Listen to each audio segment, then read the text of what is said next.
बड़ी खबर आप देख रहे हैं। बिहार विधानसभा चुनाव में नेताओं पर नक्सली हमले का खतरा मंडरा रहा है।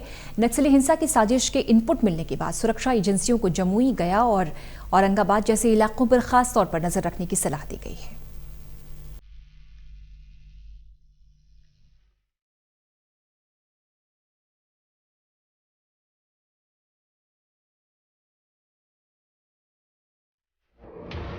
बिहार विधानसभा चुनाव के दौरान नक्सलियों की खतरनाक प्लानिंग का खुलासा हुआ है।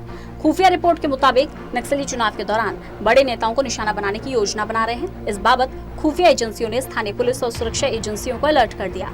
खुफिया रिपोर्ट में दावा किया गया है कि बिहार विधानसभा चुनाव के दौरान नक्सली आईडी या बारूदी सुरंगों के जरिए राजनीतिक दलों के नेताओं, सुरक्षा बलों, पैरामिलिट्री फोर्स पर हमला कर सकते हैं। रिपोर्ट में कहा गया कि अलग अलग राजनीतिक दलों के नेता भी चुनाव प्रचार के दौरान नक्सलियों की रडार पर हैं।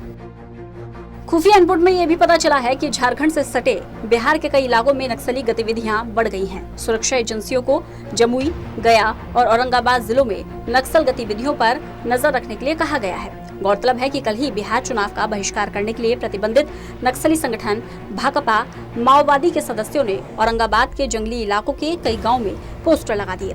नक्सलियों ने पोस्टर के जरिए लोगों से कहा कि पुलिस का राज ध्वस्त करे, भ्रष्टाचार मुक्त व्यवस्था बनानी है तो क्रांतिकारी जन कमेटी जनताना सरकार का निर्माण करें।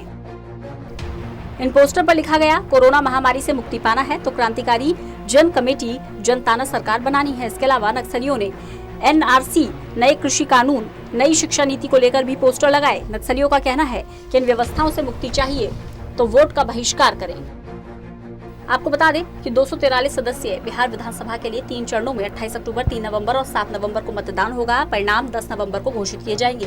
बीजेपी बिहार में 243 सीटों में से 121 पर चुनाव लड़ रही है, जबकि जेडीयू 122 सीटों पर चुनाव लड़ेगी। जेडीयू इनमें हिंदुस्तानी आवाम मोर्चा को सीटें देगी। वहीं बीजेपी विकासशील इंसान पार्टी को चिराग पासवान की पार्टी एलजेपी बिहार चुनाव में एनडीए से अलग होकर चुनावी मैदान में है। वहीं महागठबंधन भी एनडीए को कड़ी टक्कर देने में कोई कसर नहीं छोड़ना चाहता। Special desk, total news.